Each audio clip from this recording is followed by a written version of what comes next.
Gente, é o seguinte, cada tempo a gente vai fazer uma revisão geral de controle de 009. E pelo programa que colocou, a distribuição, a revisão começaria com a transformada de Laplace e linearização, depois diagrama de blocos, uma aberta fechada, e depois terceiro dia é síntese de controlador. Vai chegar até a sincronia do controlador. Na aula passada eu só fiz até o curso. Tá bom, então, assim, os três pontos estão distribuídos em 3 dias. Então, hoje, a princípio, a gente vai fazer uma breve revisão de transformada de Laplace e linearização. Mas aí, para a gente ficar só nessa parte de transformada de Laplace e linearização, eu vou comentar um pouquinho aqui por que a gente precisa linearizar. Para que serve a transformada de Laplace e controle?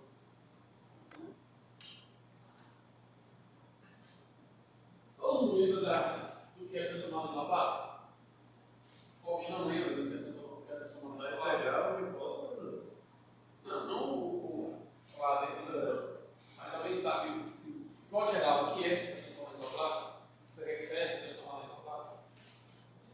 Você sabe disso? Sei que você joga no domínio do tempo da frequência. Mas não para matemática. Só isso. Não necessariamente. Aí você é por quê? Você tira do tempo, essa. Domínio do tempo da frequência por quê? É um operador matemático. É um operador, né? Então, uma transformada é simplesmente uma operação que você faz. Quando você faz a operação, você muda a sua variável. Então, o que a gente muda muito em controle, transformada de Laplace, que isso, a teoria de controle foi desenvolvida toda em cima da transformada de Laplace, o controle clássico, pelo menos, é você transformar a sua função no tempo, no domínio do tempo, na variável t, para o domínio S. Esse domínio S que a gente chama do S da Laplace. Formar diferencial com algébrica. Exatamente. E a grande vantagem, né, de se usar, de se aplicar a transformada de Laplace, é simplesmente para você tornar o seu sistema de equações diferencial. Né, que se for tentar escrever qualquer sistema mais complexo, como você vai ver um sistema grande de equações diferenciais, a transformada de Laplace serve justamente para você transformar esse sistema diferencial num sistema algébrico. E no sistema algébrico você consegue manipular de forma mais fácil e dar a solução. Por exemplo, um sistema diferencial, seja até linear, é mais complicado de você resolver analiticamente. Então a ideia da transformação de Laplace é justamente ser, para a gente que controle, uma ferramenta para nos ajudar a resolver os problemas. Nos ajudar a interpretar. E aí, a partir da transformada de Laplace, é que a gente consegue enxergar diversos, como posso falar, diversos significados físicos de algumas constantes, alguns parâmetros que aparecem no seu modelo, né, em Laplace, que também, obviamente, aparecem no formato diferencial, só que em S, você consegue enxergar mais facilmente o significado físico daqueles parâmetros do que na forma diferencial. A gente vai discutir um pouco disso aqui também. Vai ficar só em transformada de Laplace e vai ficar com Laplace e tudo. E vai também ficar só em linearização, que também é uma coisa pequena. Então a ideia da transformada de Laplace é justamente você pegar a função do t e levar ela para S, para um outro domínio. Né? Então, aqui está o operador do Laplace, que por definição é essa integral definida em t. Então, se a integral, se f em S é a integral de uma f em t, né, vezes exponencial de menos st, definida de 0 a infinito, Se isso aqui é definido, o t vai subir da sua expressão. Sua expressão vai ficar somente em função do que é. Ok?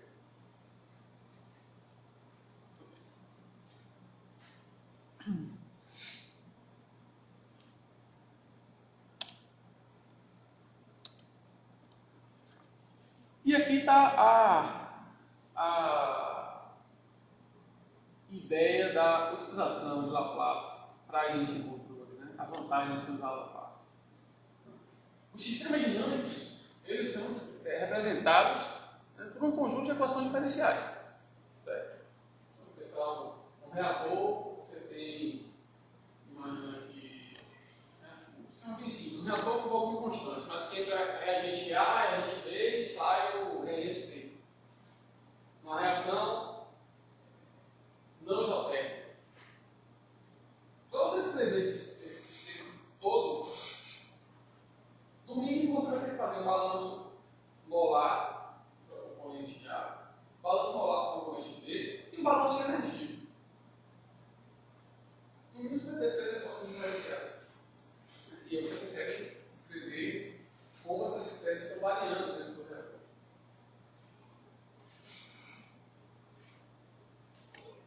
Se essas equações são interligadas, para você fazer uma reação do tipo, por exemplo, A mais B dando C,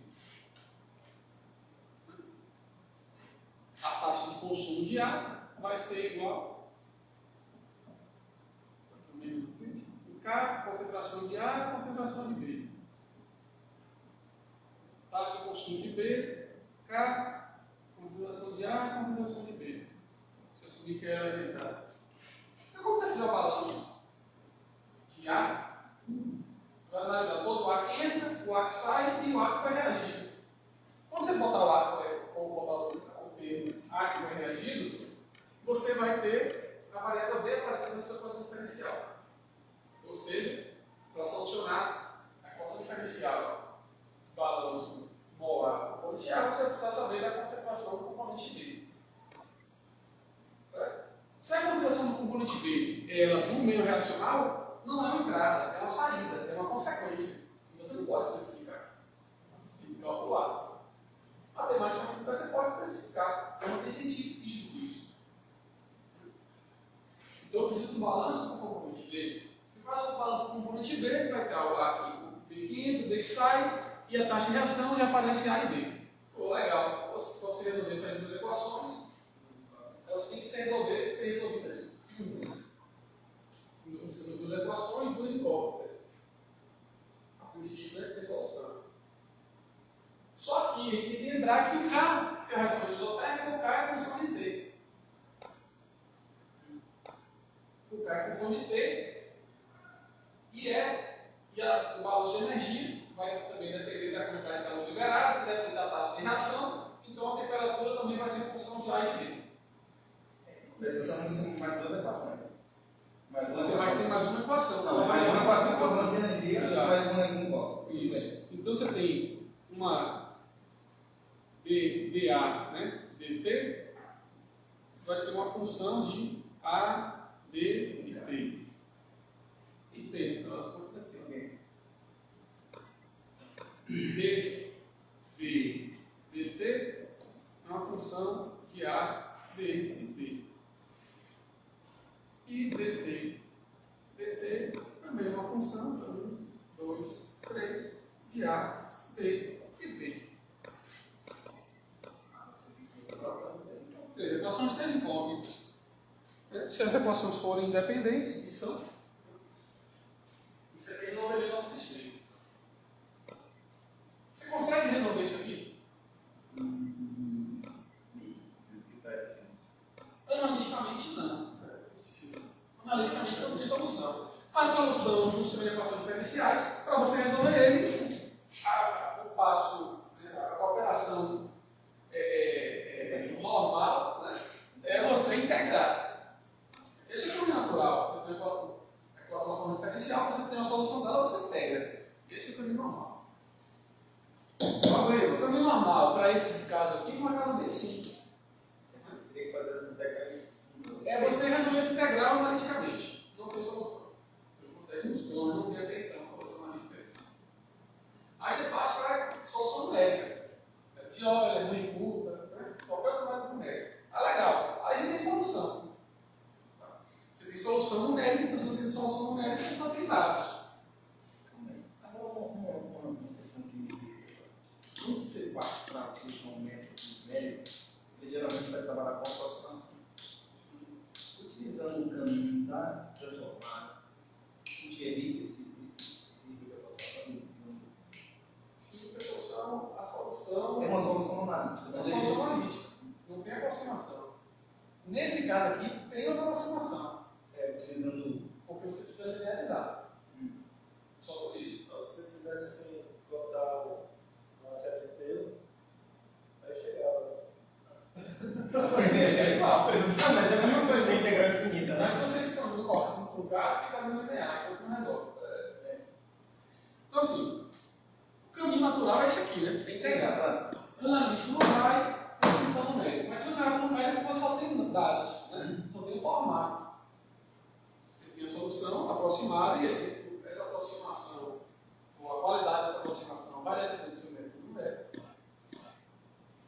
Mas com esses dados, você faz gráfico, mas você não consegue ter assim, referencial de significado daqueles parâmetros que estão na equação. Ok? Tem um elefante que não sabe o que fazer. Tem um elefante que não sabe o que fazer. Mais ou menos isso. Então, um caminho alternativo para a gente solucionar essa equação diferencial é a gente aplicando a transformada de Laplace. Então, eu saio do meu sistema diferencial e passo para um sistema linear. Passo para um sistema algébrico. Com esse meu sistema algébrico, eu posso fazer as operações que eu quero, as manipulações que eu quero. E, obviamente, se eu quero voltar para o tempo, basta aplicar a transformada inversa de Laplace.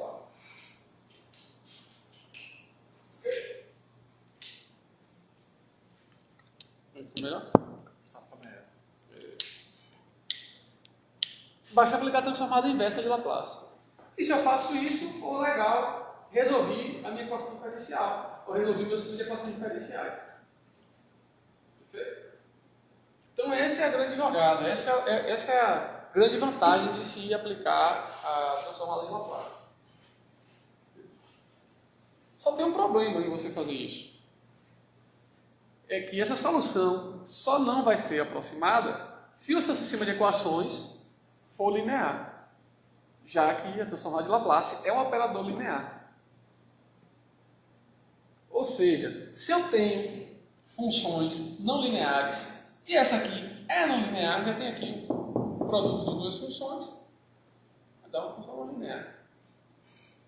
Se a sua função é não linear, você precisa aproximar ela para uma função linear, para só daí aplicar a transformada de Laplace. Então, quando você faz isso, obviamente você faz uma aproximação. Ok? Agora, o quão ruim é essa aproximação? Obviamente, quanto mais não linear o seu sistema for, pior fica. Quando você lineariza no ponto, não tem problema. É aquilo ali. Né? Naquele ponto, a minha solução não linear é igual à solução linear.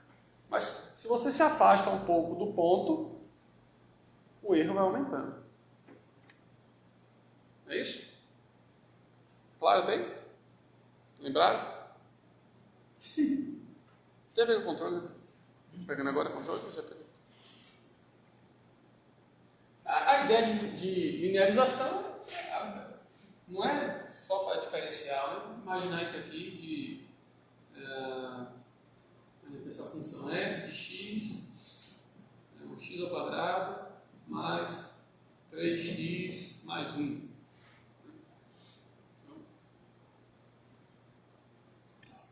Tem uma parábola, né? Não sei se você tem que olhar as raízes, se corta aqui, se não corta. Bota aqui uma cara conhecida.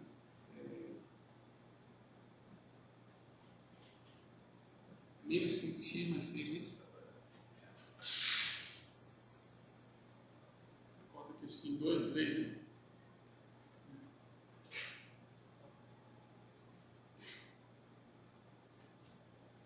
ideia da linearização é justamente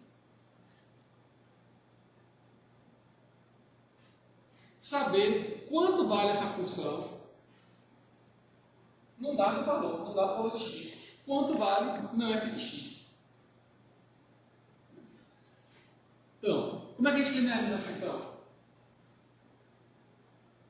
Para aproximação à série de Taylor. Uma forma é você expandir a série de Taylor e truncar. Não é isso? Então, como é que se consegue a série de Taylor?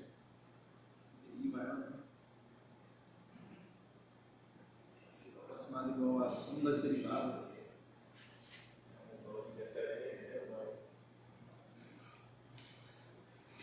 Galera, vamos lá. Devagar. X é mais derivado. Ah, é, tá certo. F do ponto. Linearização. Depois eu boto isso aqui mais organizado, eu estou dando só essa revisão no geral, a gente bota mais passo a passo.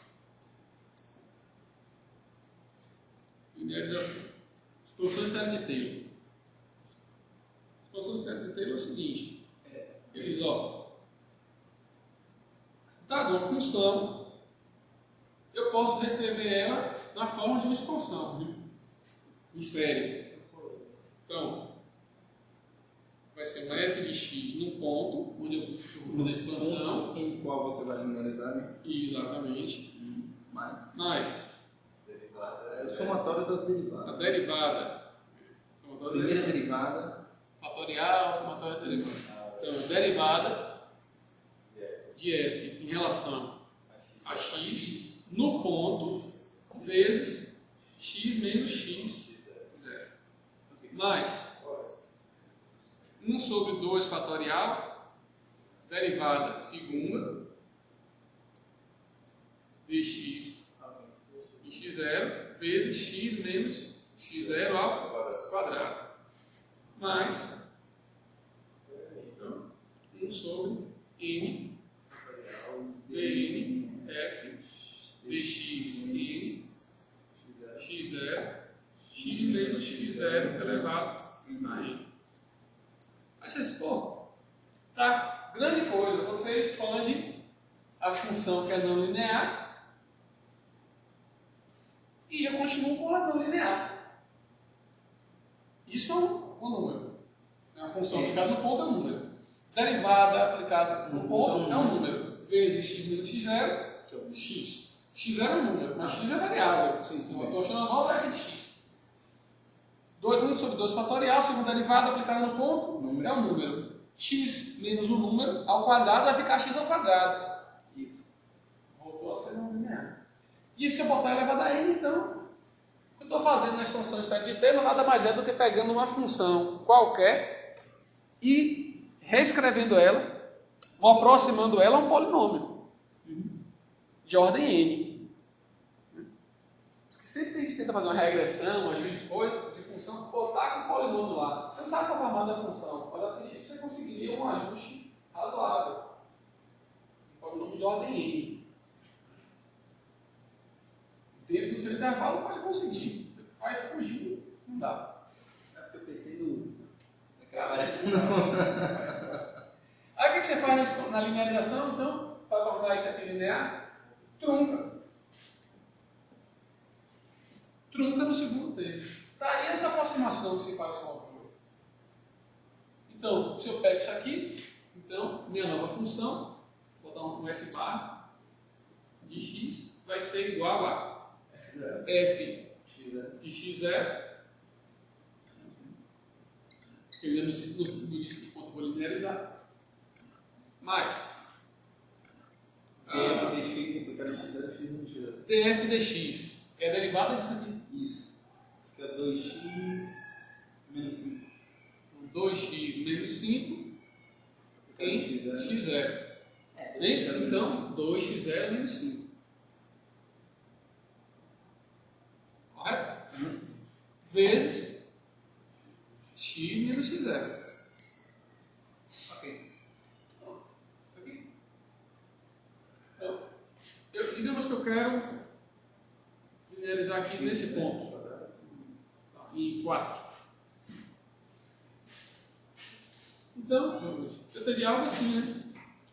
F de x vai ser igual a f de 4, é aqui. Isso? Vai ser 4 ao quadrado, 16, menos 20, mais 6. É isso? 2. Então, 2 mais 2 vezes 4, 8 menos 5, 3. 3 vezes x menos 4. Uma reta. Arrumar aqui, tem uma reta. Vai ser algo assim. A reta do ponto.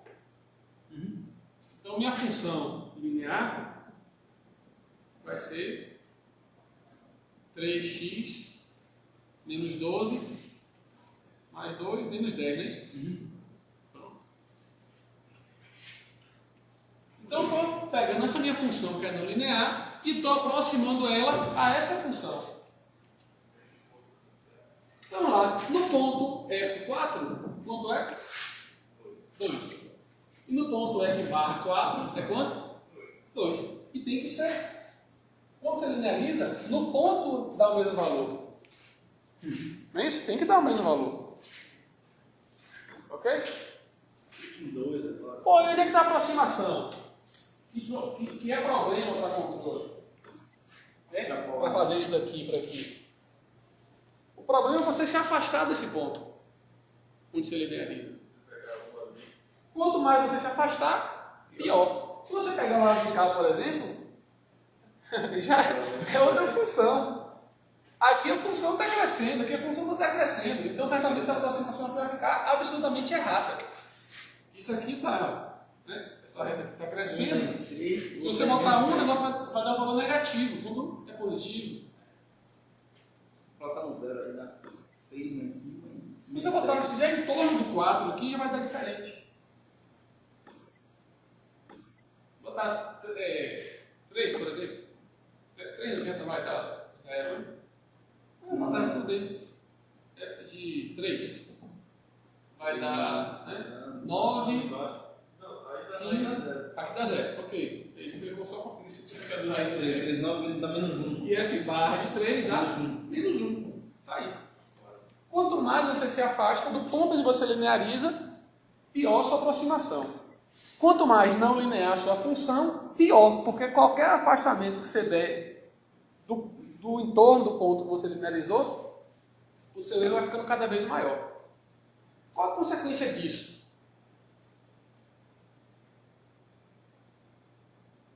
Não é possível extrapolação. É possível, você está extrapolando. Não é, não. Finalizar todos. Você teria que linearizar em cada ponto que você está indo. Quanto mais não linear, mais você tem que fazer isso. Mas você não fica fazendo isso o tempo inteiro. A estratégia de controle, quando você desenvolve os projetos de controle, você não fica linearizando em cada ponto. Normalmente não. A não ser que o negócio seja muito não linear e você faz um estudo numa região, uma região de média carga, alta carga e nominal ou baixa carga. Você fazer linearizações em torno de cada região dessa, você teria comportamentos distintos. E você conseguiria, obviamente, computar todos esses comportamentos.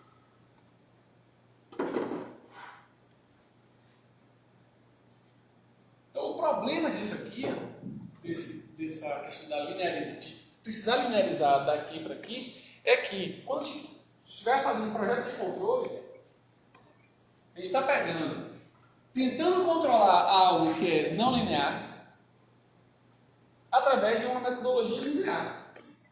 Você está pegando algo linear, não linear, aproximando ele para linear, resolvendo tudo como linear e projetando o controlador como se o processo fosse linear. Ou seja, todo o seu conhecimento que você tem aqui de função de transferência, do ganho, tempo morto, condição de tempo, por aí vai, tudo isso é baseado numa aproximação. Quanto pior sua aproximação, pior vai ser o desempenho do seu controlador. Por isso que em processos não lineares, você usar um controlador PID, que é linear, não é bom. Se você usar ele sempre puro lá, eu vou sintonizar um P e D aqui, ele tem que funcionar para toda a faixa. Não, às vezes não pega bem.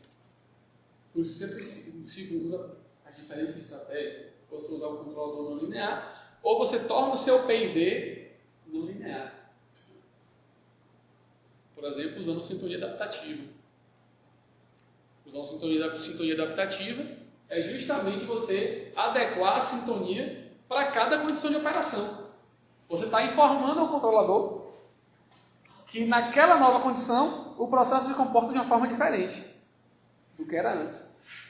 Ou seja, você embutiu a informação da não linearidade na sintonia do controlador.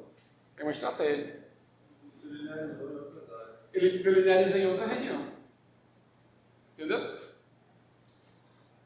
Então assim, eu estou falando agora uma geralzona aqui só para a gente entender de onde está saindo até onde está chegando e quais são as consequências disso. Beleza? Ok. Então, esse aqui é o caminho. Né? Para a gente, de modo geral, passar daqui para aqui já resolve bastante coisa, já nos dá muita informação sobre o processo, sobre o sistema. Né? Daqui para aqui, essa solução algébrica, e obviamente vai depender do tipo de entrada que você deu, do tipo de excitação que você deu ao seu processo. Eu vou dar uma entrada degrau, vou variar a minha entrada na forma de degrau e quero ver qual é o efeito disso na saída. Então, você vai entrar com o degrau aqui, vai fazer a manipulação e vai inverter. Tá? Eu quero uma rampa, bota uma rampa, aplica, faz a manipulação e inverte, você tem um formato. Você sabia que a transformada de Laplace está linearizando o sistema de equações? Não. Ele já tem que ser linear. Você não pode aplicar? Não existe esse operador aqui. Não existe uma... Quer dizer, o operador aqui existe. Mas isso aqui, qual é a solução? Não tem.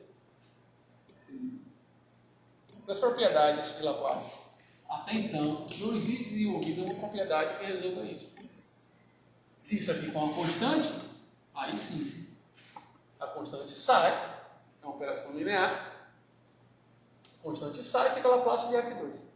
Mas se isso aqui for função de T, não, já está no linear. Se existisse esse operador, não precisava linearizar. Sim, tudo bem. Quer dizer, se existisse alguma propriedade aqui. O problema é que isso aqui é diferente de F1 de S vezes F2 de S. Entendeu? Isso mais isso, a soma é uma operação linear. Sim. É Laplace desse mais Laplace desse. Aí teria. Mas isso vezes é diferente. Não existe. Ok? Beleza? Então, antes de passar para as propriedades, vou passar as propriedades. Então, tem algumas propriedades de Laplace que vão ser úteis para a gente, da transformada de Laplace, que vão ser úteis para a gente fazer as operações. Vou mostrar um exemplo, a gente vai fazer um exemplinho aqui para ilustrar. Então, por ser um operador linear, né, Laplace desse termo mais esse termo é o Laplace da soma. Né? Isso aqui já está feito direto. Né? Vai ser o Laplace disso mais o Laplace disso. Se A é constante, pode sair, fica só o Laplace de F1, Laplace de F2.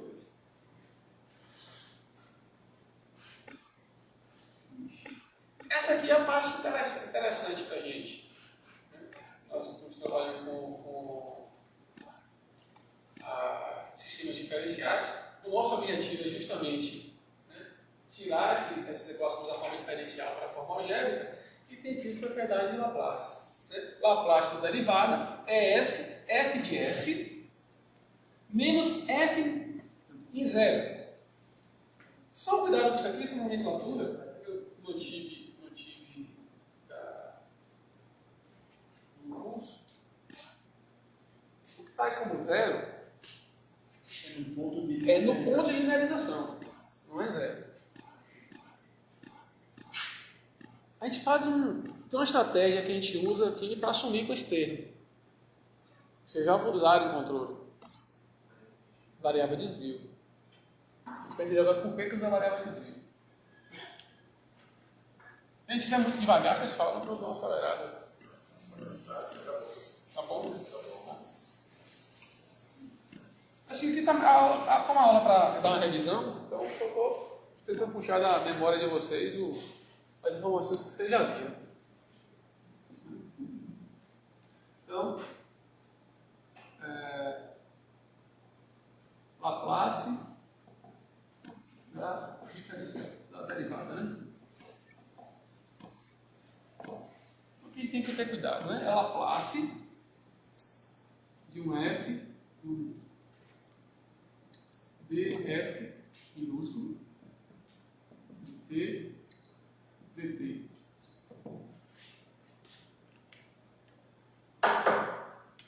Então, fica f maiúsculo de s, menos fzinho no, como está no tempo que a gente está analisando, então é no tempo ss.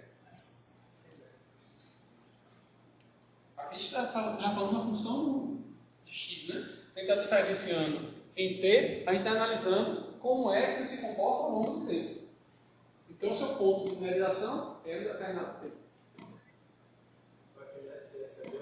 Está estacionário. Ou no ponto de linearização. Vamos assumir aqui o ponto de linearização está estacionário. Ok? Então, o que eu tenho aqui? Eu saí de um termo diferencial, né, e passei para uma expressão algébrica, onde eu tenho S, f de S, que é a minha variável aqui em Laplace, mais uma constante, porque isso aqui é a função aplicada no ponto. Não é isso? Se eu vou aumentando a ordem, como está lá, não vou escrever aqui não, está aqui.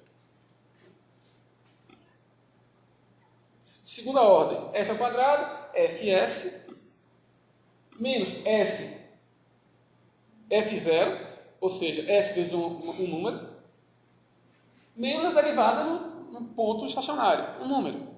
Então, a equação de derivada de segunda ordem vai virar um polinômio, né? Equação de segundo grau. Vai sair da forma diferencial. É isso? Então, exemplo, se eu tivesse aqui dy, dt, aqui, botar naquele formatinho bonitinho lá de função de primeira ordem, por aí vai. dy, dt, y, mais kp vezes x.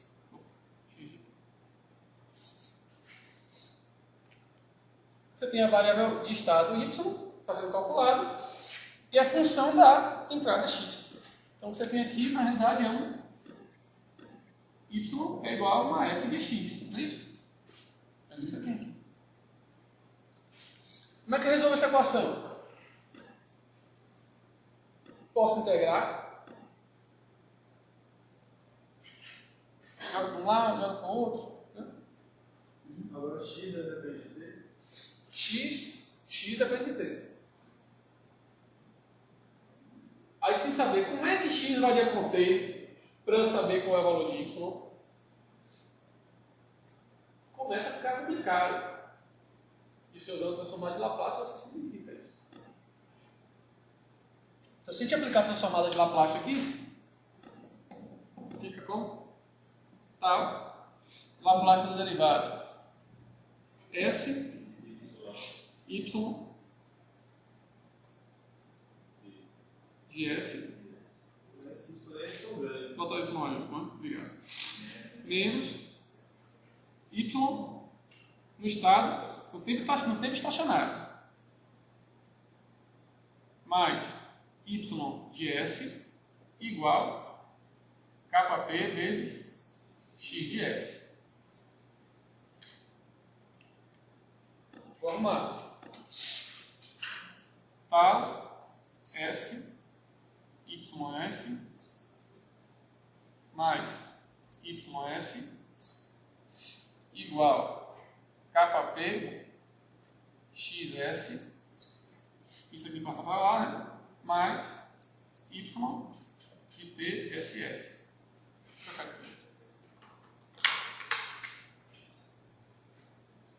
Y de TSS. Y minúsculo. Não é isso? Hã? Ah, vezes tal, obrigado. Vezes tal. Vou arrumar aqui. Y barra de S vai ser igual a KP sobre tal S mais 1 vezes X de S, volta aquele formato já que a gente conhece, mais Y no tempo estacionário vezes tal sobre tal S mais 1.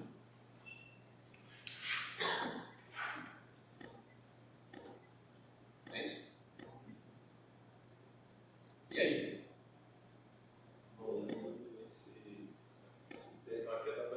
Esse termo atrapalhou tudo, né, para você.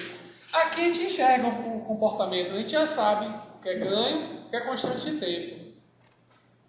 E se a gente inverter isso aqui, tem um formatinho bonitinho, como é que fica a função. Né? Tem exponencial, a gente vai fazer aqui daqui a pouco.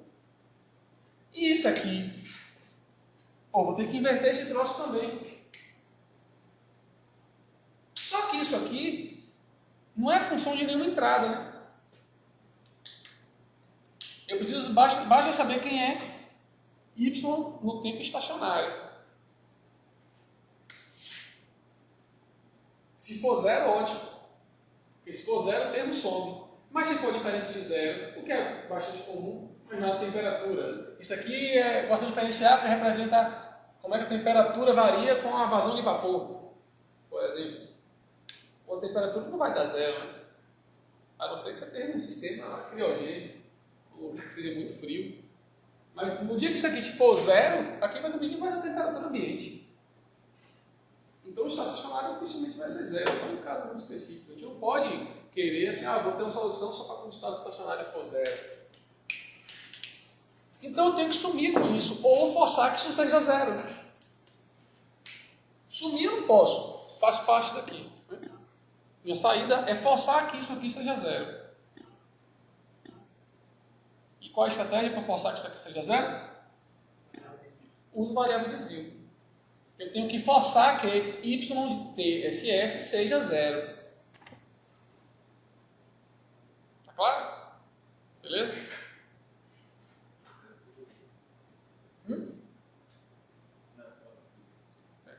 Eu tenho que forçar isso. Então, eu faço isso simplesmente porque isso aqui é um constante. Isso aqui é uma constante e meu sistema é linear. Se ele é linear, se eu dando degrau aqui, daqui para aqui, ou daqui para aqui, não faz a menor diferença. Porque ele vai ter o mesmo comportamento independente da região que você deu o degrau. Se ele é linear, tem que ser assim. Tá. Então, a estratégia que a gente usa é variável de desvio.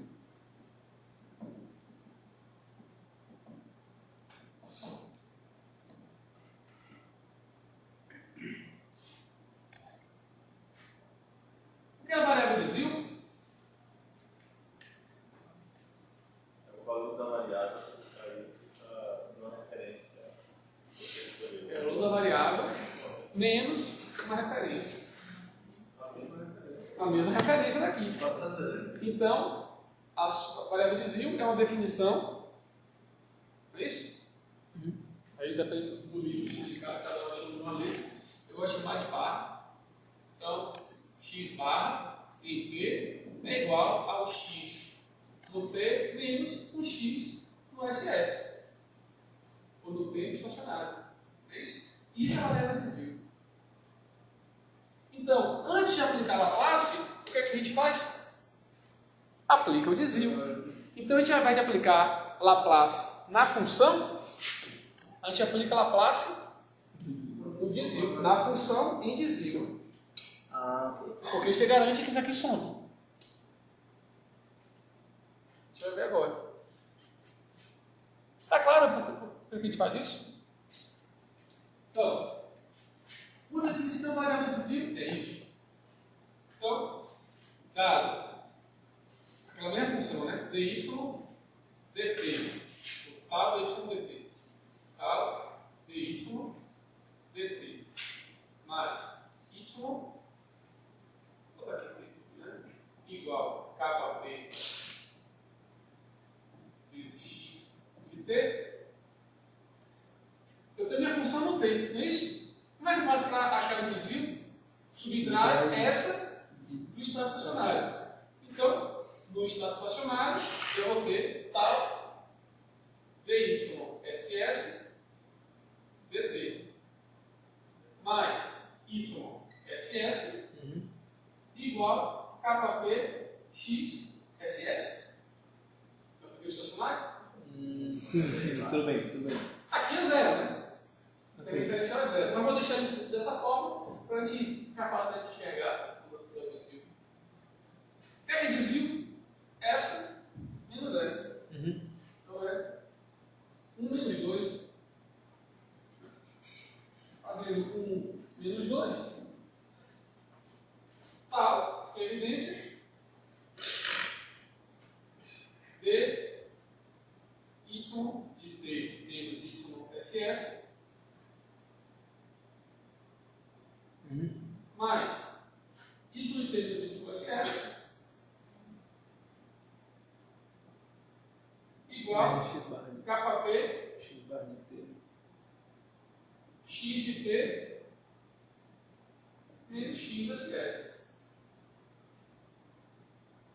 Desvio. Vou até botar aqui no peito novamente aqui para não ficar muito claro. Obviamente, tá. dy, vou botar aqui maiúsculo, tá? Vai. dt mais y vai.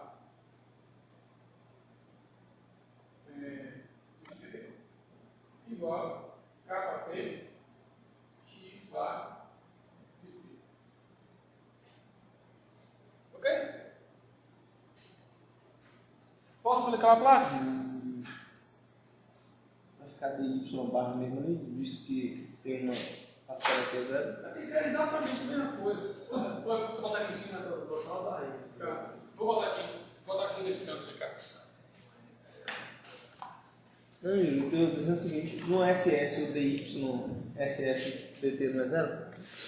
Hã? Por quê? Você não disse que no estado estacionário dy SS dt não é zero? No estacionário, dy. Ah, isso aqui? Não. Sim. Então você não tem como definir desvio mais 3? Aqui? Dessa maneira assim? Claro que tem. Legal. No estacionário, isso aqui é zero. Sim. Se está no estado estacionário, significa que não varia no tempo. Sim, tudo Deri- bem. o fluxo é constante. Derivado de Mas ele tem um constante, valor. zero. Mas ele tem um valor. Não, zero. DYSS, dt, Y no SS está assumindo que Y é constante, é estado estacionário. Derivada de constante no tempo, zero. Então, por isso aqui fica que era zero. Desse que a gente calcula o valor de Y para um dado X no estacionário? Sim, tudo bem, tá certo. Tudo bem. Só que eu deixei desse jeito aqui para enxergar fácil que isso fica no formato de visível.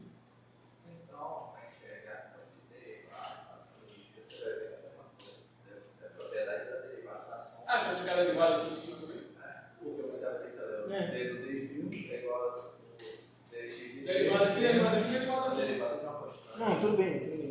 Aí vai ficar a derivada de constante zero. Então, a derivada de desvio é igual a derivada da função. Ok, entendi. Ok? Pronto. Então, agora transformada em Laplace. Posso explicar? Repare que a função está exatamente com a mesma cara da função original. A diferença é que ela está em desvio, ela está deslocada. Eu mudei meu referencial. Eu subtraí o valor da minha função. Que foi o valor do estado estacionário. Aplicando o estimado de Laplace aqui, então vai ficar tal S, y bar de S, menos y barra SS. Y barra SS. Não é isso? Igual mais y barra de S, kp, x barra SS. Beleza? Quem é y barra SS? Y barra SS é isso aqui, né? Então, é Y barra no tempo estacionário, em TSS, que é igual a Y no TSS menos YSS. YSS. Obviamente, zero. Então, isso aqui é zero. Subindo a constante que está dando na cabeça da gente. Tá claro, né?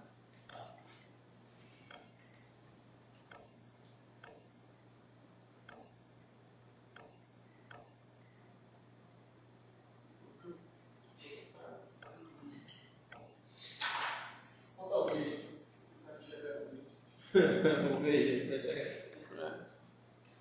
Aí dá pra chegar. Então fica tal. Isso aqui é para zero. Fica tal. SY barra S. S, Y barra S mais Y barra S igual KP X barra S. E aí, arrumando, Y barra S fica igual a KP tal S mais 1 X barra S.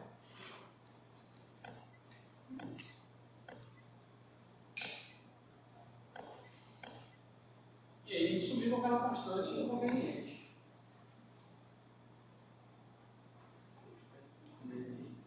Porque aqui no final das contas isso vai dar trabalho para você não vai ficar invertendo, né?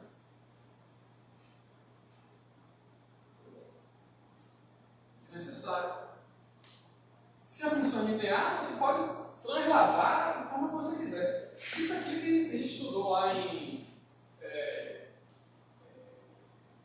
geometria básica. Depois, não é pegar o cálculo, pega o cálculo 1, pega o fazer fazer matemática. Você está na translação. Cálculo C agora. Não. Translação que você está dizendo. Não acredito. Você está falando de translação. Geometria analítica, ele é matemática básica. Você está falando de translação. Translação. Translação, rotação e tal. Isso aqui é simplesmente uma translação. Você está deslocando o eixo. Transladando o eixo. Isso aqui, lá a gente transladava em X e Y. Estou transladando em Y. Não é isso? Então você me enganou, porque você tinha a função que no SS não é zero. O SS é um estado estacionário qualquer. Como é que você joga um desvio e resolve e o negócio some? E não é um estado estacionário. O que você fez foi transladar, levou todo mundo para o zero e resolveu ali. Se você fizer o valor original, você soma o estado estacionário. O que interessa a gente é isso aqui. Né? Isso aqui. A gente resolveu isso. Então, para resolver disso, só eu somar o resultado aqui. Sim. Claro.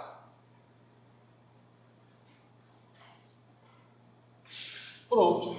Então, essa é a grande vantagem da transformação de Laplace. É você pegar o seu sistema diferencial, que estava aqui, e jogar para aquele formato. Às vezes, pôr aquele formato lá em Laplace, está meio estranho, né? O que significa o KP, o que significa o tal, e o X, e o S, como é que eu opero isso? Embora não seja para gente, para controle, é bastante usual. fundamental, porque não nunca estudou controle, vê aquilo ali, assim, que simplesmente é uma função de S, como se fosse um vector de X qualquer, e faz operações normais, o que não é. Essa cara tem uma importância para a gente, porque a partir disso aqui, a gente consegue enxergar uma série de significados desses parâmetros. Essa formatinho aqui, do jeito que está, a gente chama o nome de que é isso aqui? Função de transferência. Mas, é uma função de transferência de primeira ordem. A gente conhece, é a função de transferência de primeira ordem. E sendo a função de transferência de primeira ordem, o KP, que a gente chama de ganho, e o tal, que a gente chama de constante de tempo, tem significados físicos. Não é isso? Claro até. Beleza? Então, a partir daqui, bastando olhar a cara disso aqui, a gente consegue saber o que é que vai acontecer caso o x varie de determinada forma. Sem precisar resolver a equação diferencial. Por exemplo, se eu der um degrau em x, eu consigo saber quanto vai ser o valor final de y, se ele vai ser estável ou não, e caso seja estável, quanto tempo ele vai levar para estabilizar. Lembra disso? Ok? Muito bem.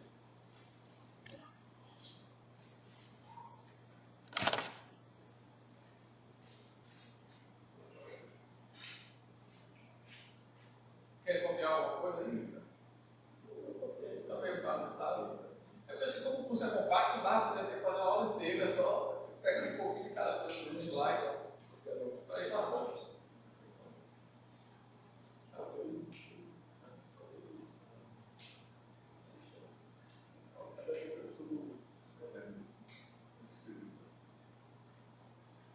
Além disso aqui, além dessas constantes terem significados, a gente vai conversar um pouco daqui a pouco.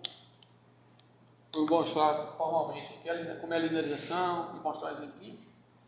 A partir disso aqui, a partir desse formato em S, existem diversos teoremas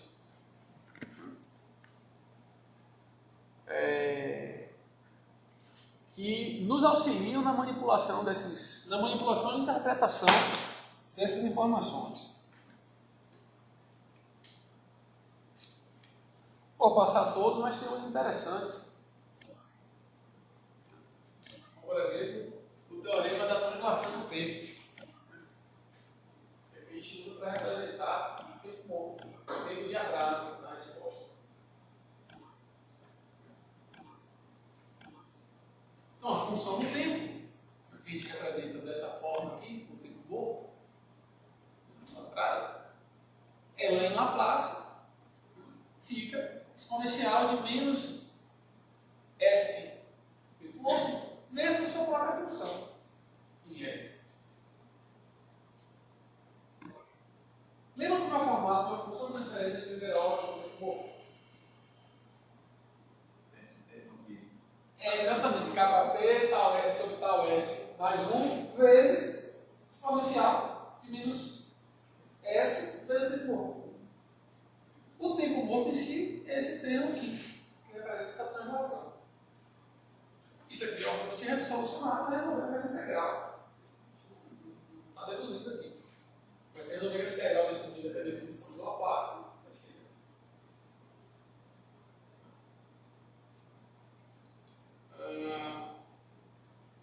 O teorema do valor final também bastante interessante.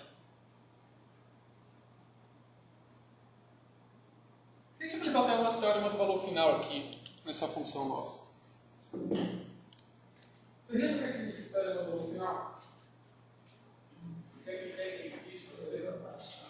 Estado estacionário. Se usa a partir. Não, você usa. Para baixar o valor estacionário.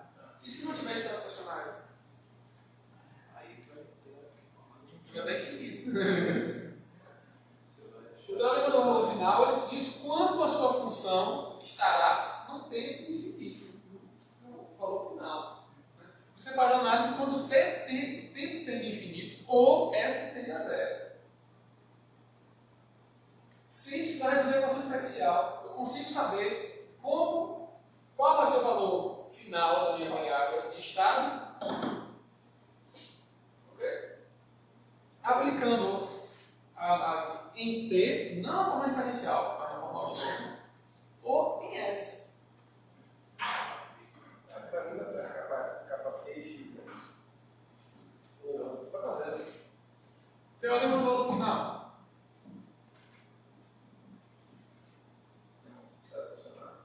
Ele me diz o quê? Teorema do valor final. Ele diz, ó, Y num tempo infinito, que a princípio, se meu processo for autorregulatório, ou seja, se meu processo for estável, ele vai ser um valor constante, vai ter um valor. Então, Y no valor final, melhor, né? Barra, né? Desvio. Y no valor final vai ser o limite de T tendendo a infinito, né? Da T infinito, que é igual ao limite de F de T, que é igual ao limite de S tendendo a zero, de S, F de S. É isso? Ok. Então, Y no tempo infinito vai ser igual ao limite de S, F de S. Quem é F de S? No meu caso aqui, Y, né? Vou botar até melhor aqui. Isso é Y, Y, Y. Isso? Ok. Bem, para eu saber o valor de Y dado aquela minha função, se Y é uma função de X, eu tenho que saber como é que X varia no tempo.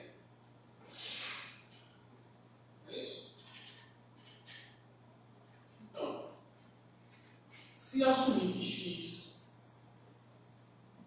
é um degrau de dimensão A,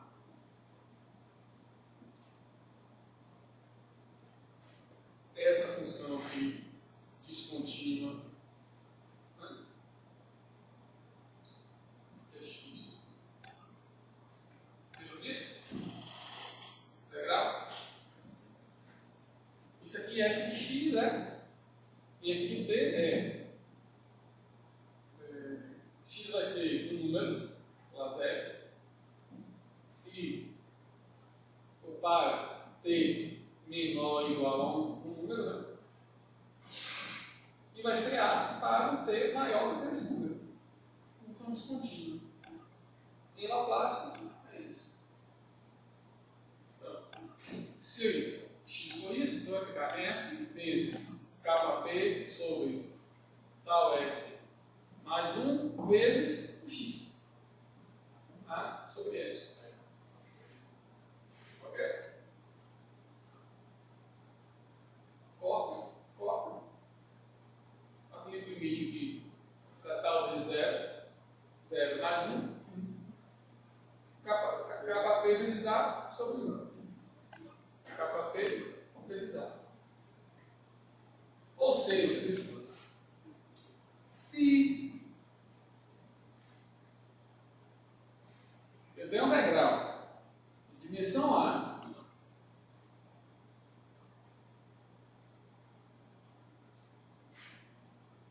se x varia desse jeito, y vai sair daqui para um desvio e vai estabilizar em um valor. Que valor é esse? KP vezes A. Ficar sobre esse.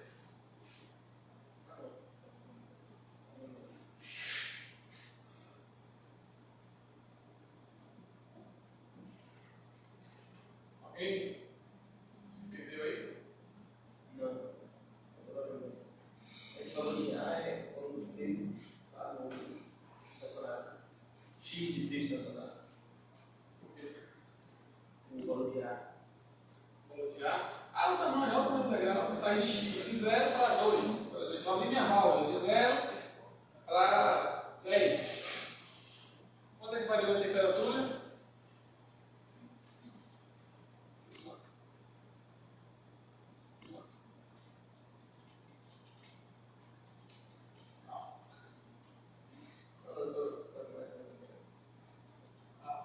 DS é aproximada da postagem?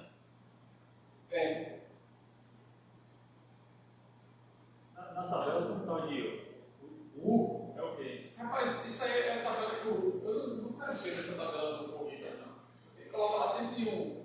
Ele no primeiro normalmente ele coloca o A, ele bota o degrau unitário, ele coloca o U de T. Não sei se ele coloca assim. Mas se olhar para essa tabela, o degrau de dimensão A é essa. O é ensinado legal, deve ser bem elétrico. Mas eu corri é todo o tempo. É estranho, eu nunca vi.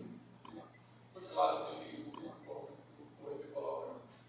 Ou alguma vez eu entendi o que ele quis fazer, mas um tempo atrás eu não achava uma nomenclatura eu uso nas outras. Eu estava vendo isso de energia elétrica, porque eu acho tudo errado. Porque, quando eu peguei lá, principalmente nessa variação de Fourier, nessa transição de Fourier para Laplace. E o Fourier, o Laplace, o Fourier, vezes com esse Fourier, que é aquela dimensão de menos infinito a mais infinito, quando é a mesma função. Aí, quando pegar o Fourier, quando pegar o U de T, que é condicionado, e vai dizer menor que zero, maior que zero, é 1, aí virar uma Laplace e tal, você já está na própria de DC. Então, vou pegar esse ano também. Fique para esse ano. Tá, mais ou menos aqui, deu para enxergar?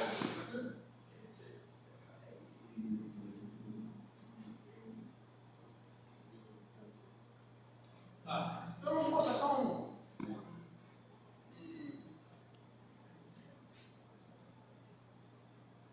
fazer para vocês fazerem.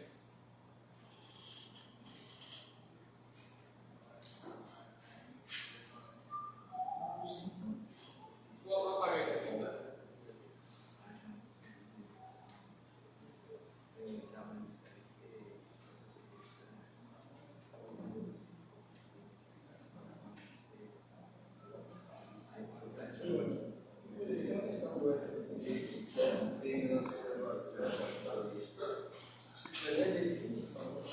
Não, isso aqui é uma função. Aqui é uma.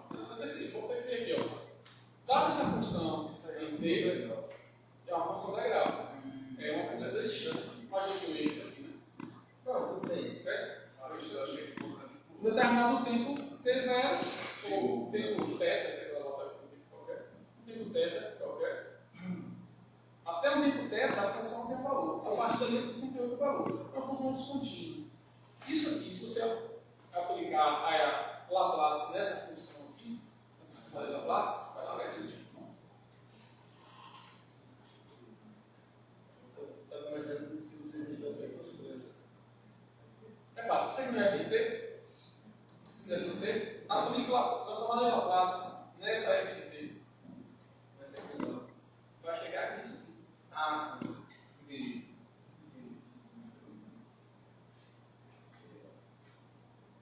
Então, observe que a importância da teoria do valor final, por exemplo.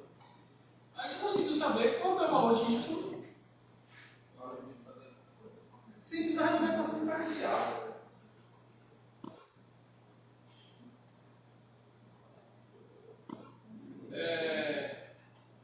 E, obviamente, para qualquer entrada aqui, eu vou saber qual é o valor.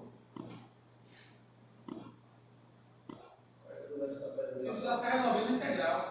Para saber onde vai chegar.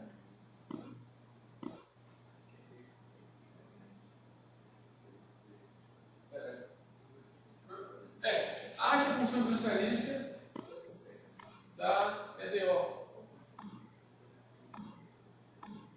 Melhor, ache as funções de transferências do sistema de equação diferencial. Como é que aplicar para cada um das equações? Y1 dt mais y1 t igual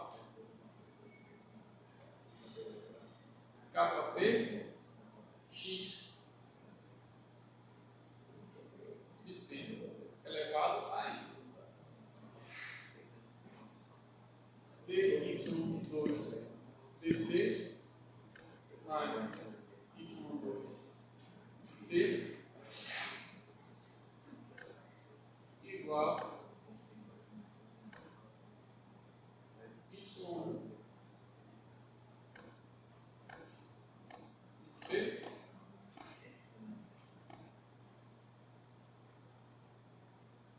vezes y2.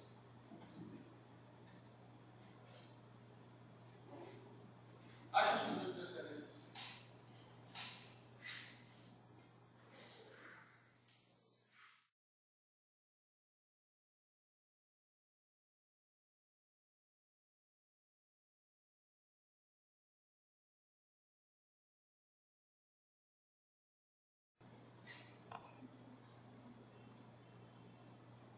Primeira coisa, a gente tem um sistema que precisa ser linearizado. A primeira coisa que tem que fazer é enxergar onde está a linearidade. Não, tudo bem. Onde está a linearidade, nessa equação está aqui, nessa equação está aqui. Só vou indicar. Primeira coisa, tem que linearizar isso e linearizar isso. Certo? Vou chamar aqui F1 vai ser igual a x elevado a n de b. E F2 vai ser isso aqui. Então, essa F1 aqui vai ser igual a isso. Vai ser aproximadamente, né? Linearização. Vai ser x 0 elevado a n mais a derivada disso aqui no ponto. Então, vai ser n x elevado a n menos 1 no ponto x0 vezes x menos x0. O x é o xss, tá? Vamos falar SS aqui, tá depende, né? SS, SS, SS.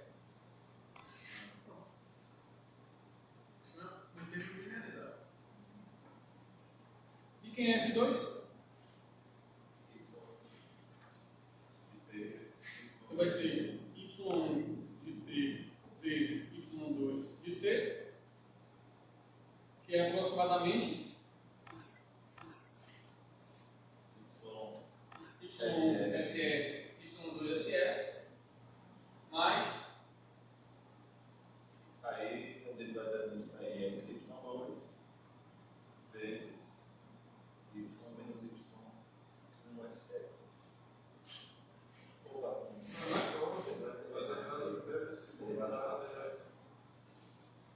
isso aqui é derivado do produto, né? Eu tenho duas variáveis, né? Então, se eu tenho duas variáveis e eu preciso linearizar para as duas, eu não posso mais fazer derivada total, eu tenho que fazer derivada parcial.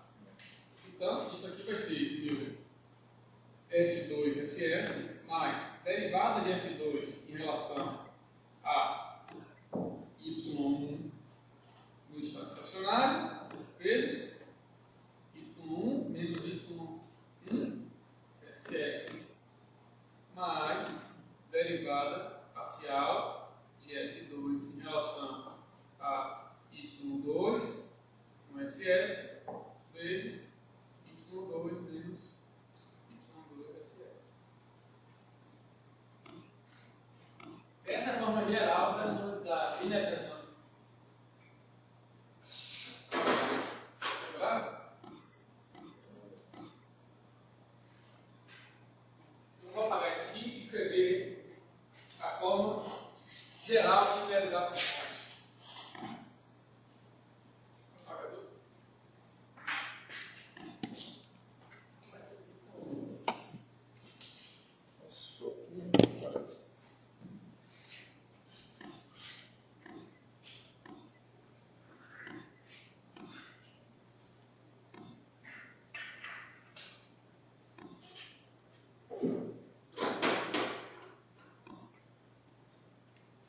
Então, a função de x1, x2, xn,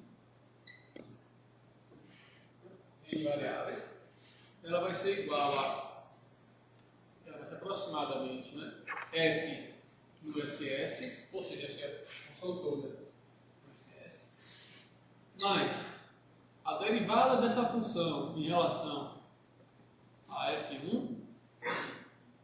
a x1 no SS vezes x menos x1 SS mais derivada de f em relação a x2, a xn no SS vezes x menos x n no SS. Linearização.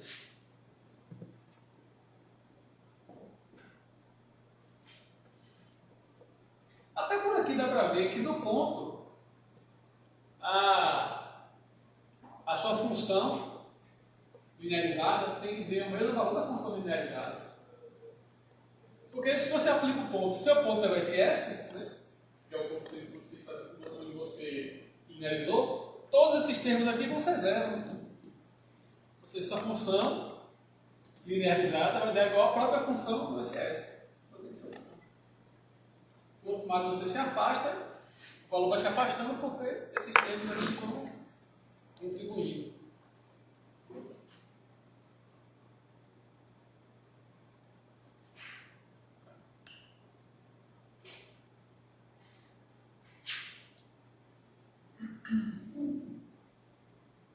E aí, dá para desenvolver aqui?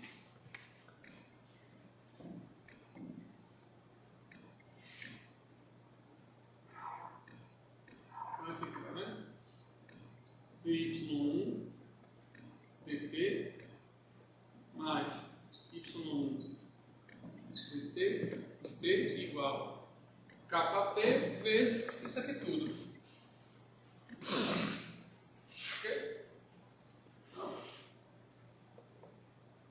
x n ss mais n x n menos 1 ss x menos x ss. O x de t x de t menos x ss.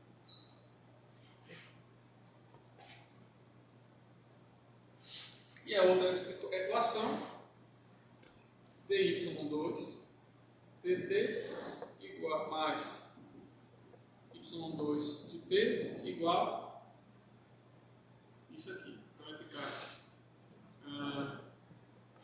y1 ss, y2 ss, mais a derivada da função em relação a y1, então vai dar y2 aplicado no ponto ss, vezes isso aqui em desvio,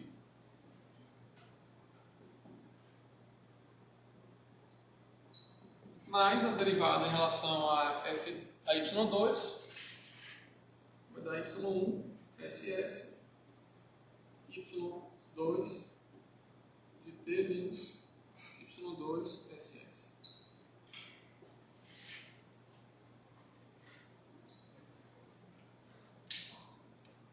Ou seja, isso aqui é isso aqui simplificado, né? Linearizado.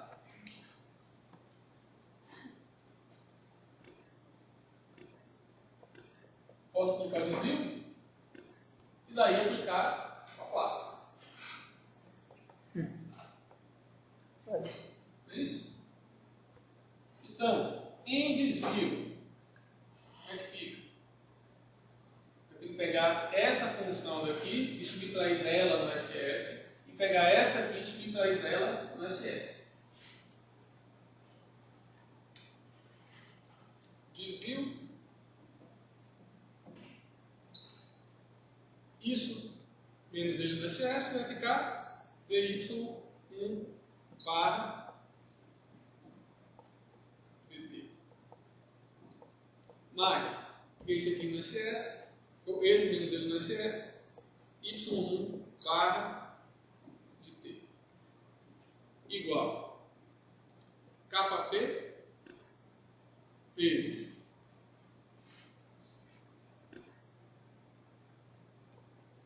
Se eu aplicar o SS aqui, é constante, vai continuar constante lá. Subtraindo essa constante aqui menos a constante do SS, ela vai embora. Então vai ficar KP vezes N X A elevado a N menos 1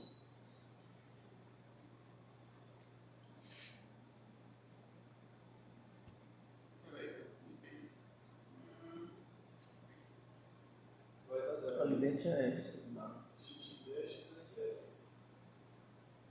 vai ficar 0. Aí já é. Vai zerar.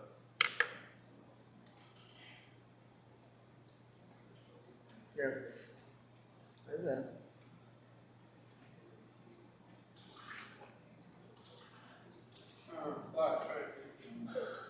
Aplicando o SS, aqui vai para 0. Tá? Quando eu pegar ela menos o 0, fica isso aqui.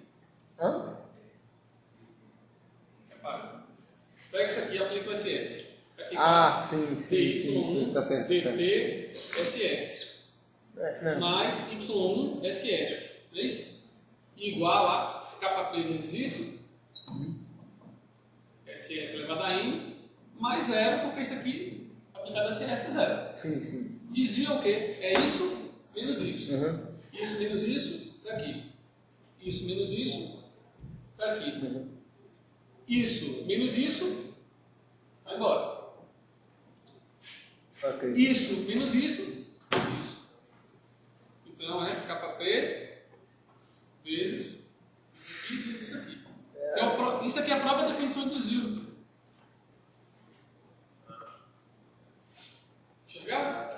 Enxergaram? Chegou? Enxergando cheguei, isso eu vou lembrar amanhã. Peraí, tem que anotar Não, esse. primeiro- Não, porque tem que anotar esse passo aí. A dica é a seguinte: pega essa função, Aplique aplica o SS, e SS. função 1 menos função 2. Tá bom? Aí você pega.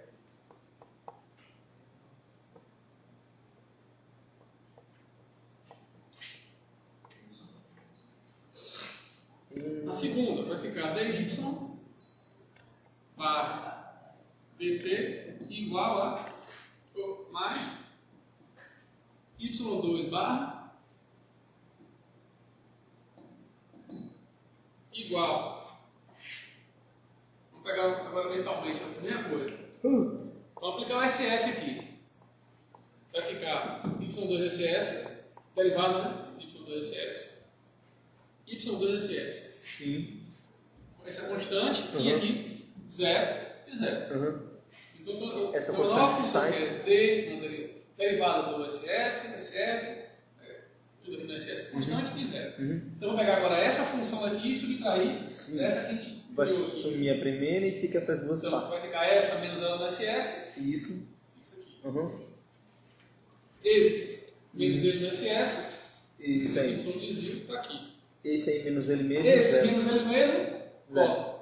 0. Vai ficar isso aqui menos 0, Zero, isso isso aí. aqui. Então, isso aqui é a própria definição de desvio. Então vai ficar mais y2 SS vezes y1 barra de S, de T, mais y1 SS y2 barra de T.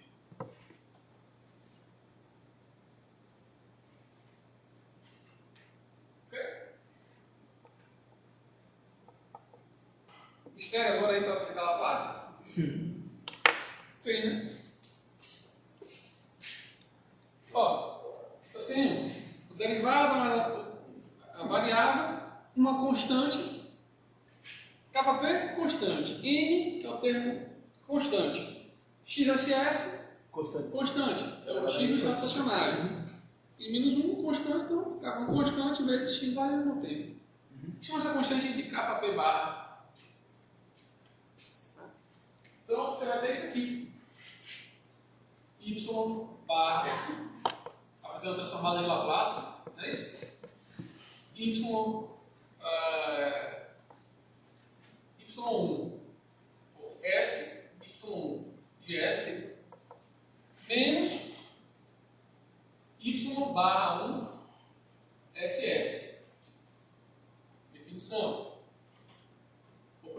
propriedade de transformada em Laplace. Mais y1 Ok. barra S, bota mais um, y1 barra S, igual a um KP. Vou botar KP asterisco aqui, para não ficar fácil, que é barra de dizer. KP asterisco vezes x barra S. Isso aqui, zero. Então, y1 barra S é igual a KP asterisco sobre tal S. Opa. Tinha tal aqui no lugar, não? Não. Total. Sobre S S mais um. mais 1 vezes x barra S. Achamos nossa primeira função de transferência.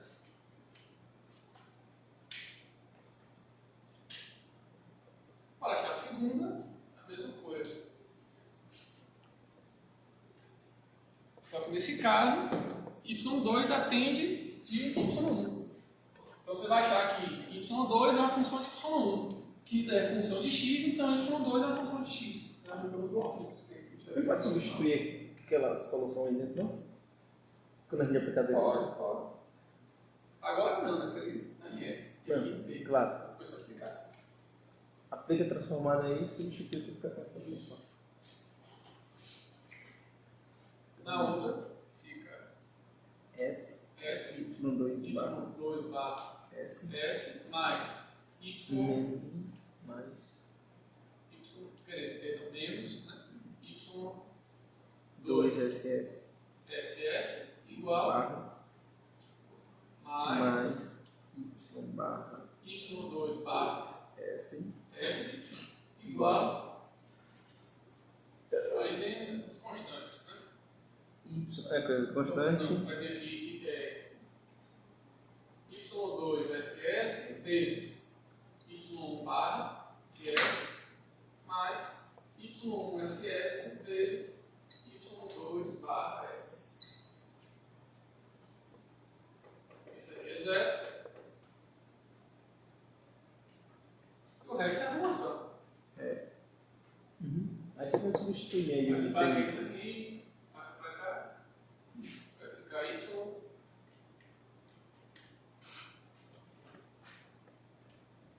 Ficar Y2 barra S. Y2 barra S. Bota as coisas em evidência. Vai ficar Y2 SS sobre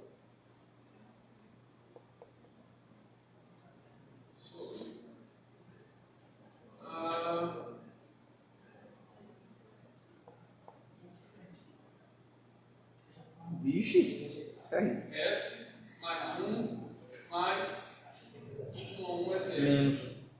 Fica menos. Menos Y1 SS. Vezes Y1 barra S. Aparece o KP aí, né? Se você arrumar isso aqui, você vai botar no formato KP sobre tal S mais 1. Vai se arrumar. Enfim. Mas tá aí, outra função de primeira ordem. E aí, facilmente agora você sabe que Y2 depende de Y1 nessa forma, e como Y1 depende de X por essa outra forma aqui, você sabe como é que Y2 vai variar com X. É o único. Então, por exemplo, se você der um degrau em X, você sabe como é que Y2 vai se comportar sem precisar resolver essa equação diferencial do sistema. E mais legal, né? No Simulink você tem os bloquinhos onde você pode ir preenchendo, né, o ganho, onde ele tem a constante dele, ou melhor, você consegue botar lá todos os coeficientes do polinômio, no numerador e no denominador. Todo mundo já usou o Simulink aqui. Já viu lá o bloquinho de transferência. Tranquilo?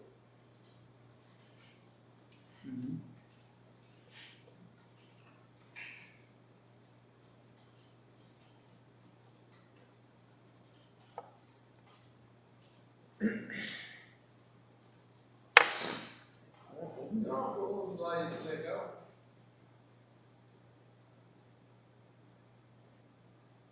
Para dar uma ilustrada aqui. Na próxima aula eu vou tentar começar no horário certinho para a gente não atrasar.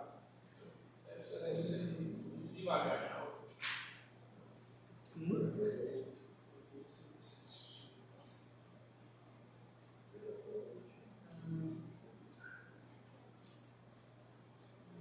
Aqui tem um slide bem legal mostrando exatamente a não linearidade.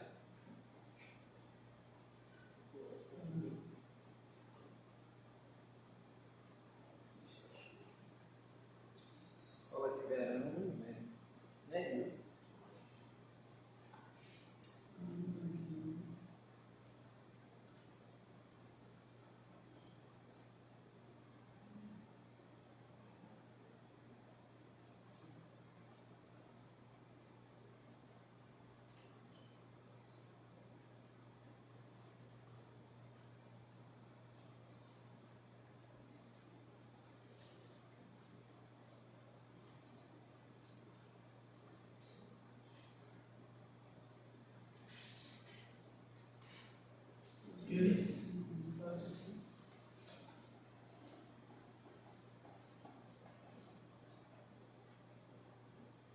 Oi.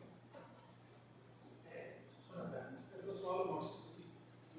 Você falou que para sistema de organismo linear e PDE funciona. Certo? Que para sistema muito linear não vai funcionar. Não linear. Não linear. Tem algum parâmetro que a gente possa ver baseado nas equações do modelo? De fato, já descartar assim, PDE não vai funcionar com o modelo muito linear ou é testando mesmo? Cara, eu desconheço.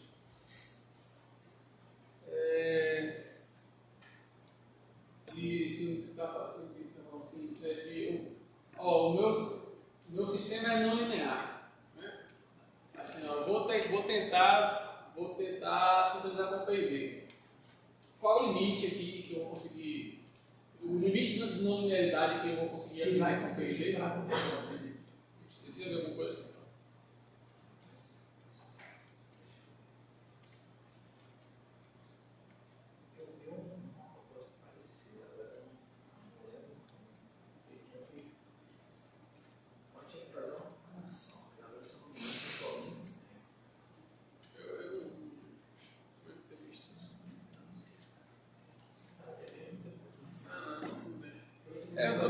Eu vou procurar aqui lá e não pode encontrar. Eu tenho fiz mexer uma função linear e uma não linear resolvida. Para vocês verem a diferença.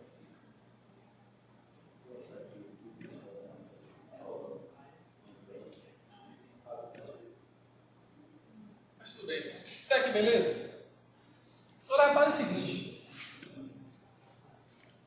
Quando a gente resolveu isso, a gente achou aqui uma função de transferência, primeira ordem, com um ganho e uma constante de tempo. Tá? Nesse ganho que você tem aqui, é um valor, é constante. Você já colocou tudo aí. Só essa constante, ela, esse aqui é um KP, não é isso? Vezes N e o XSS. Ou seja, essa constante, o ganho do seu processo, o ganho da sua função de transferência, que você está analisando ali, ela é função do estado estacionário.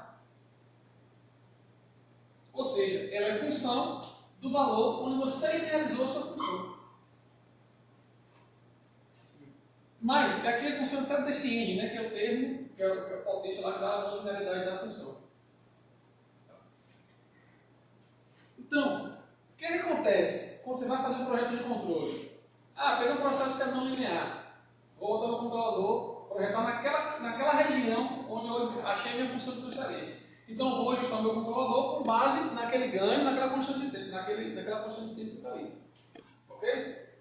Então, ajustar o seu processo assim. Só que o seu processo não tem esse ganho o tempo inteiro. Se você mudar o programa de condição operacional, ou seja, se você sair desse estado estacionário, você tem outro ganho. Se você tem outro ganho, pode ser que aqueles parâmetros do PV que você ajustou não sirvam mais. E aí começa toda a teoria lá de controle robusto, de incerteza dos parâmetros, ou de controle não linear. Ou, vamos pensar assim, de forma bem assim, grosseira, né? De como tratar isso.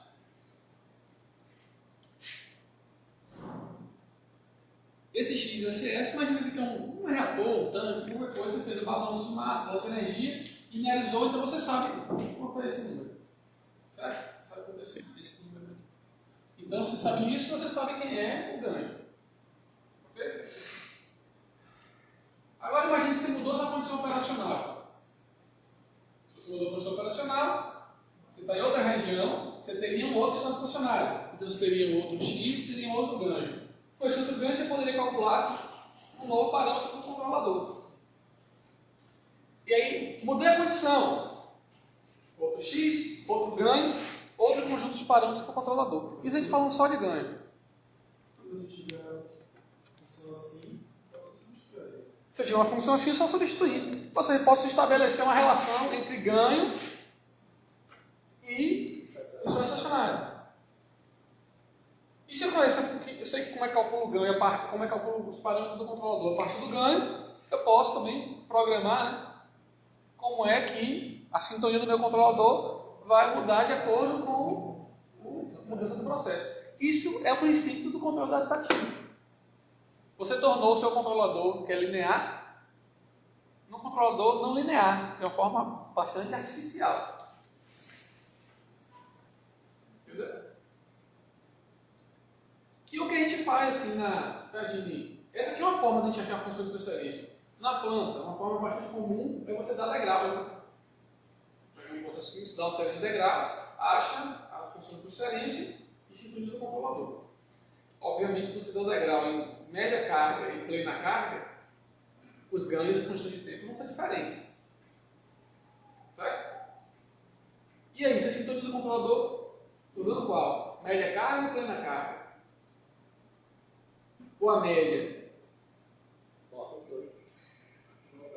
Onde você opera mais. Ou se você sabe como é que isso se comporta, como é que muda, se muda muito, se entendeu como é que é a relação entre o KP e tal e a carga, você estabelece essa relação e faz a sintonia adaptativa. Ou bota o MPC. Ou bota o MPC. Ou bota o MPC. Mas a importância de... embora eu não tenha falado aqui na parte de inversão, de função, como é que faz, né? Pode ver que na próxima aula. Aí vai para vocês pegarem um livro, qualquer livro de controle, para ver a parte de transformada em Laplace. Tem os inícios do livro tem. É importante para vocês enxergarem essa questão da não linearidade e qual é o efeito que isso tem. Essa questão de não linearidade não é só, a gente não vê só por aqui, né? Fazendo balanço, linearizando e tal. É a mesma coisa que você vê quando você dá um degrau. Deu degrau em média carga, você tem uma KP, tal, tempo morto, por aí vai. Deu degrau em plena carga lá no reator, qualquer coisa, você vai ter outro KP, outro tal, tempo morto, por aí vai. Por quê? Por causa disso. Só que lá você não vê essas coisas assim detalhadinhas. Você já vê lá no valor, KP e tal, tempo morto. Mas tem uma explicação. Tem um porquê. E tem como você tratar da mesma forma. Basta você estabelecer uma regra empírica a partir de lá, basta você estabelecer uma regra empírica fenomenológica a partir do que você observa aqui.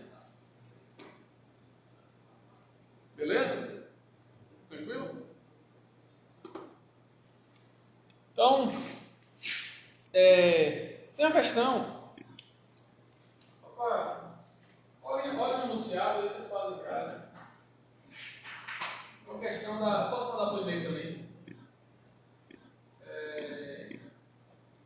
Pode fechar. Uma questão. A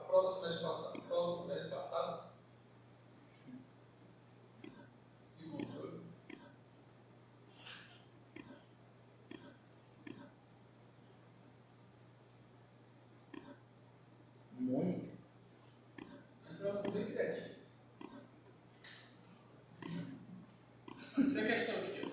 É exatamente o que a gente está discutindo. Mostre que o reator CSTR abaixo, quando operado em plena carga e em meia carga, possui não linearidade estacionária e dinâmica. Ou seja, aí está dado, né? Mostre que o comportamento estacionário e dinâmico do mesmo em plena carga é diferente do comportamento em meia carga. Redundante, né?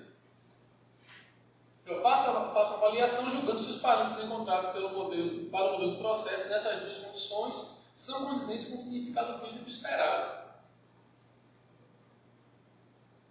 Meia carga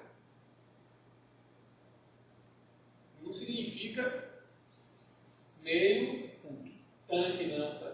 Meia carga é isso aqui. É a vazão, é a alimentação. Para ficar claro. Teve gente que botou meio tanque. Teve que botar meio tanque.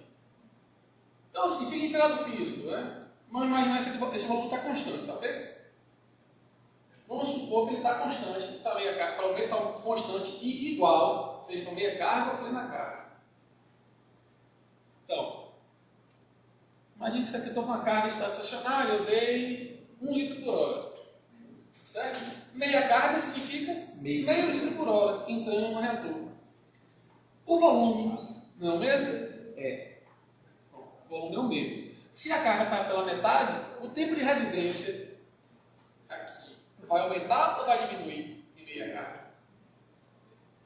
É o mesmo? Eu tenho 5 litros aqui. Ora eu estou entrando 1 litro por hora. Então a moleculinha vai levar um tempo para entrar e sair. Se for meio litro por hora, ela vai levar o mesmo tempo? Não vai levar o mesmo tempo. Vai levar mais tempo. Você não está matando o volume de você? Tô. Mas a vazão. A vazão é menor. Ok, tudo bem, tá certo. Você tem alguma alta vazão e um volume pequenininho, o tempo que o fluido vai levar para percorrer aquilo ali é curto. Você tem um tanque enorme com a vazão pequenininho, o tempo que sua molécula vai levar para percorrer tudo aquilo ali vai ser enorme. São sistemas de baixa capacitância e alta capacitância. Então, analisar fisicamente é isso. Então, o tempo de residência aqui tem a ver com o tempo de resposta. Né? A resposta vai ser mais rápida ou mais lenta. Então, em meia carga, isso aqui vai levar mais, a molécula vai levar mais tempo para passar aqui. Vai levar mais tempo para você ver o efeito. Se leva mais tempo, significa que o tal em meia carga tem que ser maior do que o tal em plena carga. É isso. Só que, se seu processo fosse linear, era para acontecer isso? Não. Se o processo fosse linear, ele tem que se comportar igual. Porque a carga está estacionária aqui, né? Mas a carga, aqui, ó. Ora a vazão está vindo aqui, ora a vazão vai chegar aqui e vai cortando a metade, deu degrau. E se fosse não fosse metade, fosse para 1/3? Se o processo é linear, a resposta tem que ser a mesma, né? Mesmo KP, mesmo tal. Estou pedindo para mostrar justamente que nesse sisteminha ele não é linear.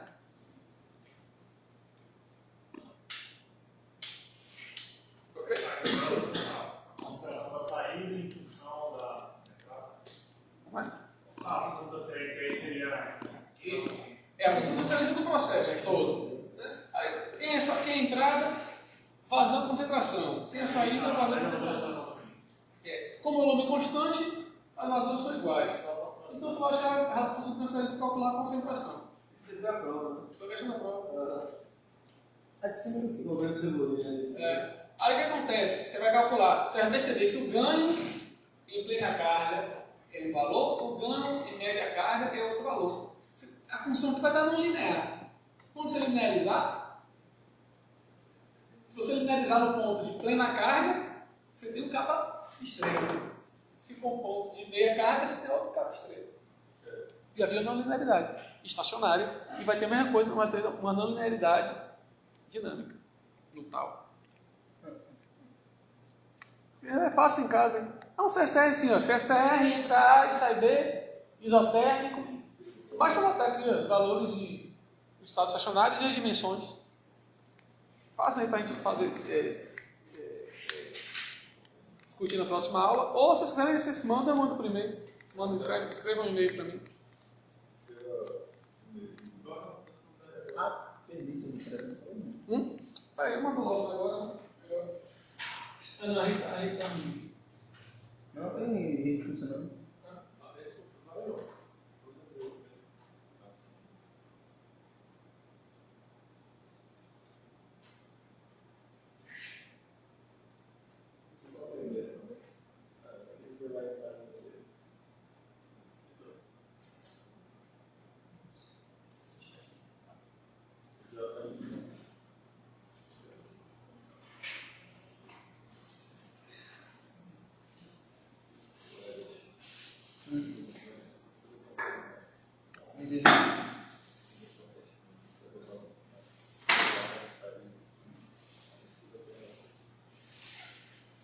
Tá, eu vou pegar o e-mail de vocês. Eu faço aqui. Gente, beleza até aqui? Alguma dúvida? Não? Então, assim, sugestão, para vocês já terem, e agora já ter uma revisada mais segura. Pega o livro de controle. Qualquer um. Eu gosto de correr. No modo geral, eu gosto de. Hoje você está no pouso. Dá uma revisada na parte de função de transferência. Vê aquela parte da inversão, a gente conversa um pouquinho aqui.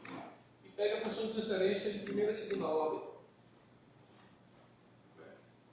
Quem quiser pode ver, diagrama de bloco, essas coisinhas. Mas isso aqui, essa parte de função de transferência de primeira e segunda ordem é legal para a gente discutir aqui. O diagrama de bloco não é bem simples, né? Não tem muito mistério. Eu não vou levar 2 horas inteiras falando de diagrama de blocos. Porque aí na próxima aula a gente já fala um pouquinho de função de transferência, primeira ordem, segunda ordem, ver o significado físico dessas constantes. Fala de diagrama de blocos, malha aberta e malha fechada. E aí na última aula já parte direto para controlador PID. Como é que faz, como é que chega naquela sintonia, o que é que significa sintonia.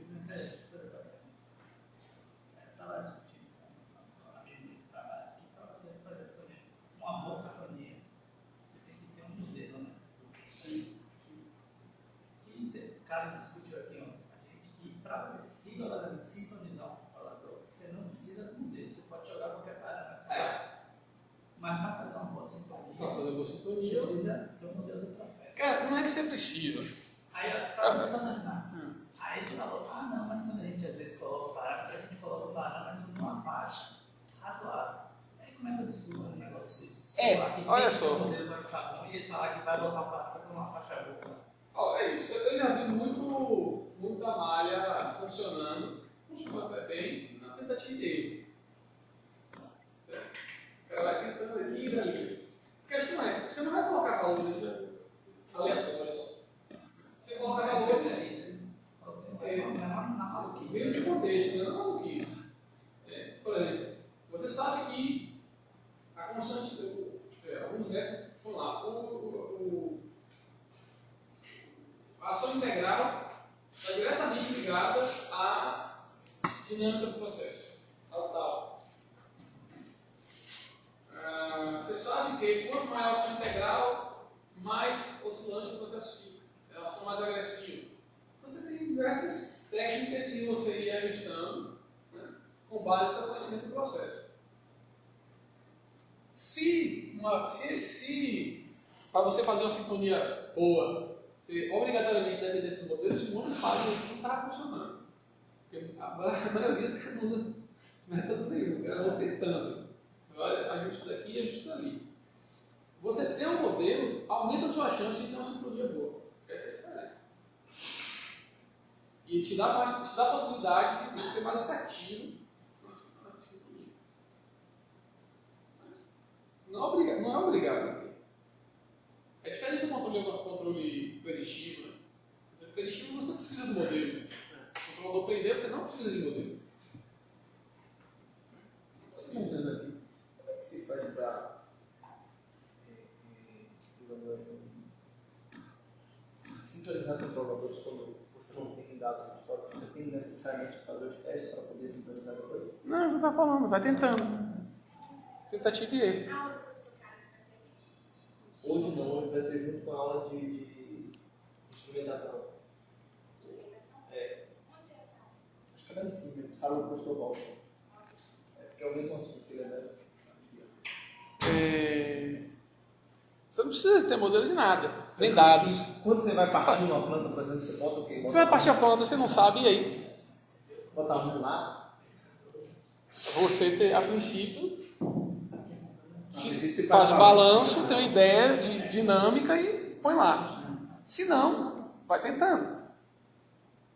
Ou usa simuladores, que é a mesma coisa, tem um modelo desse e faz. Obviamente, se você faz algo assim, você ganha muito mais tempo na sintonia. Mas é mais seguro fazer isso aí ou ir para um simulador? Qual a diferença?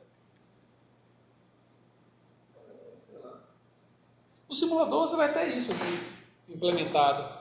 Raiz, aspas, qualquer coisa, você vai ter um negócio desse assim implementado. A diferença é que você não está vendo o que foi que o cara implementou. Tudo bem, entendi.